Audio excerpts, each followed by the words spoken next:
தமிழ்நாடு திறந்தநிலை பல்கலைக்கழகம் உங்கள் கல்வி தகுதியை வளர்த்துக் கொள்ள அரிய வாய்ப்பு. MBA, MA History, MA Public Administration, MA Sociology, MA Political Science, MA Economics, BA English, BA History, BA Economics, BA Business Economics, BA Tourism and Travel Studies, BA Public Administration, BA Political Science, BA Sociology, BA Social Work உள்ளிட்ட படிப்புகளுக்கு admission நடைபெறுகிறது. தொடர்புக்கு சேவை institute of continuing education, கலையரங்கம் campus, cantonment 21.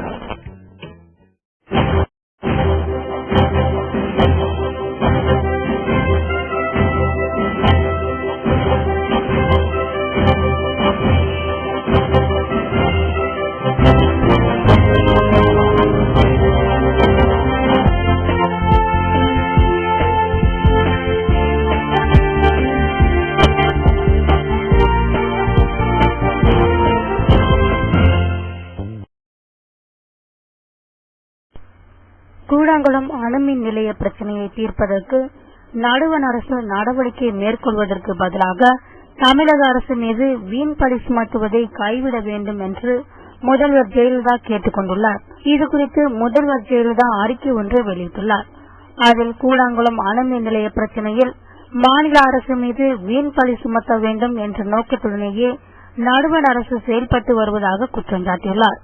மேலும் கூழாங்குளம் மக்களுக்கு அளித்த உறுதிமொழிக்கு ஏற்ப எந்த ஒரு நடவடிக்கையும் பிரதமர் எடுக்கவில்லை என்றும், மாறாக தமிழக அரசுக்கு கடிதம் அனுப்பியுள்ளதாக ஊடகங்களுக்கு மட்டும் அறிவித்திருப்பதாக தெரிவித்துள்ளார். ஆனால் எந்த ஒரு கடிதமும் தமக்கு மொழியாக வரவில்லை என்றும் ஜெயலலிதா கூறியுள்ளார். இந்நிலையில் தமிழக அரசு மீது நடுவண் இணையமைச்சர் நாராயணசாமி வேண்டும் என்றே குற்றம் சாட்டி வருவது ஏற்புடையதல்ல என்று தெரிவித்துள்ளார். எனவே கூழாங்குளம் அணுமின் நிலைய பிரச்சனையை தீர்ப்பதற்கு நடுவண் அரசு அனைத்து நடவடிக்கைகளையும் உடனடியாக மேற்கொள்ள வேண்டும் என்றும், மாநில அரசு மீது வீண்பழி சுமத்துவதை கைவிட வேண்டும் என்று முதல்வர் ஜெயலலிதா கேட்டுக் கொண்டுள்ளார்.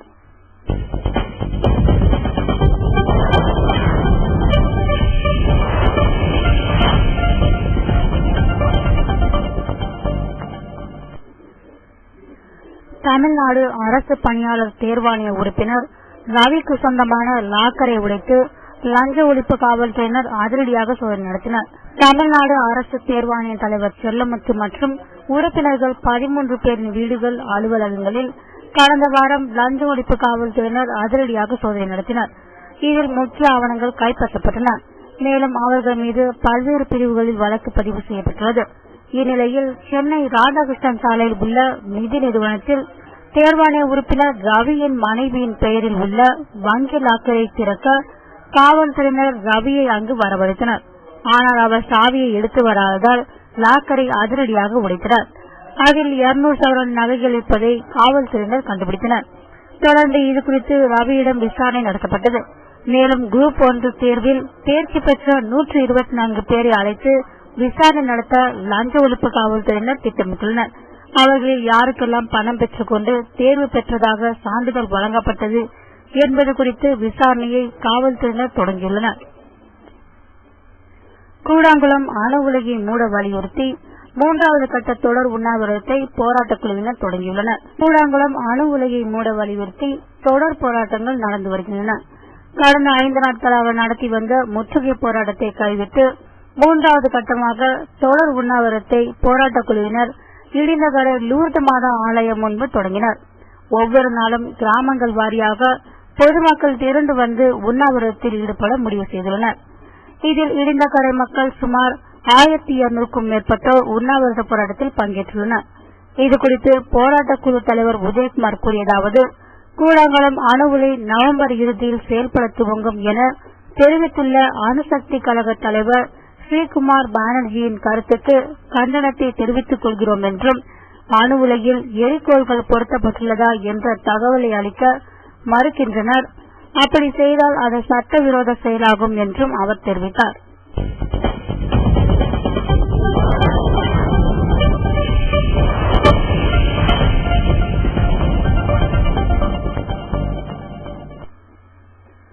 திருச்சி மேற்கு தொகுதி இடைத்தேர்தல் வாக்கு எண்ணிக்கை அக்டோபர் 20ஆம் தேதி நடைபெறுவதையொட்டி அப்பகுதியில் பலத்த பாதுகாப்பு போடப்பட்டுள்ளது. தமிழகத்தில் கடந்த ஏப்ரல் மாதம் நடைபெற்ற சட்டசபை தேர்தலில் திருச்சி மேற்கு தொகுதியில் அதிமுக சார்பில் போட்டியிட்டு வெற்றி பெற்று சுற்றுச்சூழல் அமைச்சரான மரியம் பிச்சை சாலை விபத்தில் இறந்தார். இதையடுத்து காலியாக இருந்த திருச்சி மேற்கு தொகுதிக்கு கடந்த 13ஆம் தேதி இடைத்தேர்தல் நடைபெற்றது. அதிமுக சார்பில் பரஞ்சோதியும் திமுக சார்பில் KN நேரு உள்பட மொத்தம் 16 பேர் போட்டியிட்டனர். வாக்குப்பதிவு முடிவடைந்ததும் 240 வாக்குச்சாவடி மையங்களில் இருந்து மின்னணு வாக்குப்பதிவு இயந்திரங்கள் அனைத்தும் சீல் வைக்கப்பட்டு வாக்கு எண்ணிக்கை மையமான பஞ்சப்பூரில் உள்ள சாரநாதன் இன்ஜினியரிங் கல்லூரிக்கு கொண்டு செல்லப்பட்டன. மேலும் அப்பகுதியில் 3 அடுக்கு பாதுகாப்பு போடப்பட்டிருந்தது. இந்த நிலையில் வாக்கு எண்ணிக்கை தொடர்பான ஆலோசனைக் கூட்டம் திருச்சி மாவட்ட ஆட்சியர் அலுவலகத்தில் நடைபெற்றது. கூட்டத்திற்கு ஆட்சியர் ஜெயஸ்ரீ முரளிதரன் தலைமை தாங்கினார். அப்போது அவர் பேசியதாவது, வாக்கு எண்ணிக்கை மொத்தம் 14 மேஜையில் நடைபெறுகிறது. ஒவ்வொரு மேஜையிலும் வாக்கு எண்ணிக்கை கேமராவில் பதிவு செய்யப்படும். மேலும் வாக்கு எண்ணிக்கையின் ஒவ்வொரு சுற்றுகளின் முடிவுகள் பொதுமக்கள் தெரிந்து கொள்ளும்படி மைக்கில் அறிவிக்கப்படும் என்றும் அவர் தெரிவித்தார்.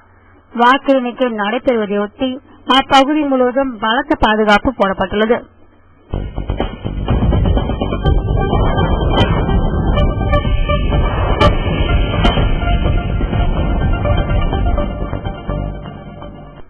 கூடாங்குளம் பிரச்சினை தொடர்பாக அப்துல் கலாமின் ஆலோசனை பெறப்படும் என மத்திய மந்திரி நாராயணசாமி தெரிவித்தார். கூடாங்குளம் அணுமின் நிலைய பிரச்சினை குறித்து மத்திய மந்திரி நாராயணசாமி செய்தியாளர்களிடம் பேசினார். அப்போது அவர் பேசியதாவது, பிரதமர் மன்மோகன் சிங் ஆப்பிரிக்கா சுற்றுப்பயணத்தை முடித்துக் கொண்டு டெல்லி திரும்பியதும் கூடாங்குளம் அணுமின் நிலையம் தொடர்பாக ஒரு நிபுணர் குழுவை நியமிப்பார். அதில் சுற்றுச்சூழல், அணுசக்தி, ஓசன் துறைகளில் நிபுணத்துவம் வாய்ந்த பிரபல விஞ்ஞானிகள் இடம்பெறுவார்கள் என்றும், இந்த நிபுணர் குழுவின் பரிந்துரைகள் தவிர அந்த பகுதி மக்களின் அச்சத்தை போக்க முன்னாள் ஜனாதிபதியும் பிரபல விஞ்ஞானியுமான அப்துல் கலாமின் ஆலோசனையும் மத்திய அரசு பெறும் என்று மத்திய மந்திரி நாராயணசாமி தெரிவித்தார்.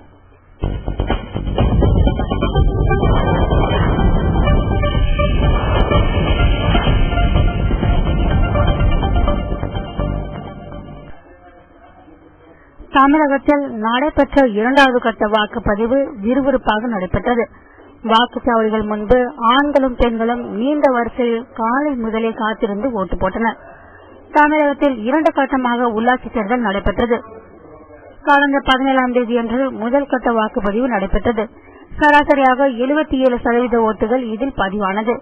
மீதமுள்ள 65 நகராட்சிகள், 270 பேரூராட்சிகள், 194 ஊராட்சி ஒன்றியங்கள், 12,524 பஞ்சாயத்துகளுக்காக நடைபெற்ற 2வது கட்ட வாக்குப்பதிவு விறுவிறுப்பாக நடைபெற்றது. திருச்சி மாவட்டத்தில் 2வது கட்ட வாக்குப்பதிவு காலை 7 மணிக்கு தொடங்கியது. இதில் துறையூர் நகராட்சி, கள்ளக்குடி, காட்டுப்புத்தூர், முசிறி, புள்ளம்பாடி, மணச்சநல்லூர், முசிறி, துறையூர், உப்பிலியாபுரம் ஆகிய 8 ஊராட்சி ஒன்றியங்களில் வாக்குப்பதிவு நடந்தது. துறையூர் யூனியனில் இதற்கான ஓட்டு எண்ணிக்கை ஜெயராம் இன்ஜினியரிங் கல்லூரியில் நடக்கிறது. தொடர்ந்து மணச்சநல்லூர் யூனியனில் ஓட்டு எண்ணிக்கை MAM இன்ஜினியரிங் கல்லூரியிலும், லால்குடி யூனியனில் லால்குடி அரசு ஆண்கள் மேல்நிலைப் பள்ளியிலும் ஓட்டு எண்ணிக்கை நடக்கிறது.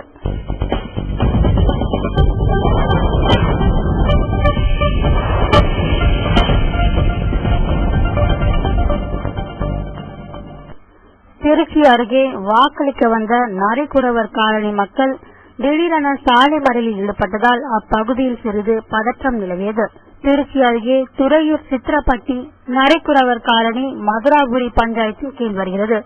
இங்குள்ள மக்கள் 240 பேர் 2வது கட்ட உள்ளாட்சி தேர்தலில் ஓட்டு போடுவதற்காக மதுராபுரி வந்திருந்தனர்.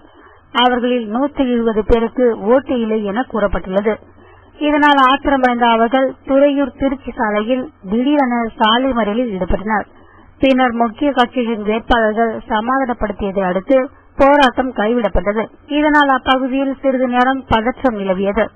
இதேபோல் ஒரு சில இடங்களில் ஓட்டுப்பதிவு இயந்திரம் பழுது ஆனதால் சில மணி நேரம் வாக்குப்பதிவு நிறுத்தி வைக்கப்பட்டது.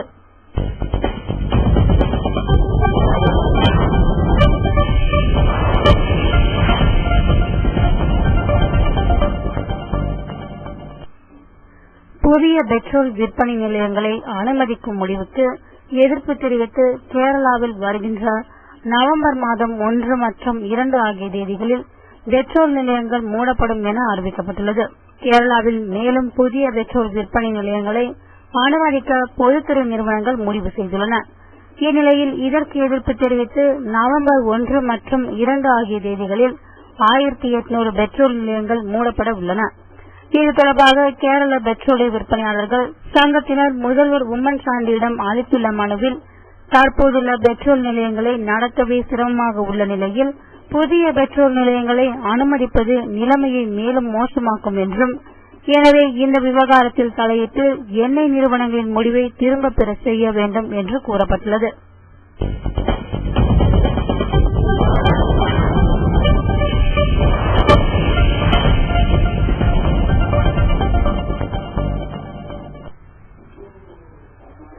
கூடலூர் அடுத்துள்ள ஓவேலி பகுதியில் காட்டு யானை தாக்கியதில் ஒருவர் காயமடைந்தார். மேலும் 3 வீடுகள் சேதமடைந்தன. நீலகிரி மாவட்டத்தில் உள்ள கூடலூர், பந்தலூர், சேரம்பாடி, நாடுகாணி, ஓவேலி ஆகிய கிராமங்களில் சுற்றியுள்ள குக்கிராமங்களில் கடந்த 4 மாத காலமாக காட்டு யானைகள் கூட்டம் பகல் நேரங்களில் தேயிலை தோட்டங்களில் முகாமிட்டம், இரவு நேரங்களில் குடியிருப்புக்குள் புகுந்து ஆட்களை அடித்துக் கொள்வது, விளைநிலங்களை சேதப்படுத்துவது, வீடுகளை நாசம் செய்வது உள்ளிட்ட நாச வேலைகளில் காட்டு யானைகள் ஈடுபட்டு வருவதாக அப்பகுதி பொதுமக்கள் குற்றம் சாட்டியுள்ளனர். இந்நிலையில் ஓவேலி பேரூராட்சியில் உள்ள ஆறுட்டுப்பாறை பகுதியில் உள்ள குடியிருப்பு பகுதிக்குள் நுழைந்த ஒரு காட்டு யானை 3 வீடுகளை சேதப்படுத்தியது. மேலும் அப்பகுதியைச் சேர்ந்த முருகேசன் என்பவரை தாக்கியதில் அவர் படுகாயமடைந்தார். இதையடுத்து அப்பகுதியில் இருந்தவர்கள் சட்டமிட்டு யானையை விரட்டி முருகேசனை அருகில் உள்ள அரசு மருத்துவமனையில் சிகிச்சைக்காக சேர்த்துள்ளனர். தொடர்ந்து அந்த யானை மிகவும் ஆக்ரோஷத்துடன் அப்பகுதியை முகாமிட்டுள்ளதால் பொதுமக்கள் அச்சமடைந்துள்ளனர்.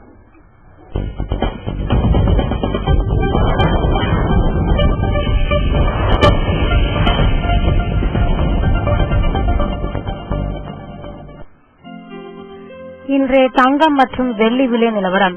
22 கேரட் தங்கம் கிராம் ஒன்றின் விலை 2480 ரூபாய். ஒரு சவரன் தங்கம் 19,840 ரூபாய்க்கு விற்கப்படுகிறது. 1 கிராம் வெள்ளியின் விலை 55 ரூபாய் 95 காசுகள்.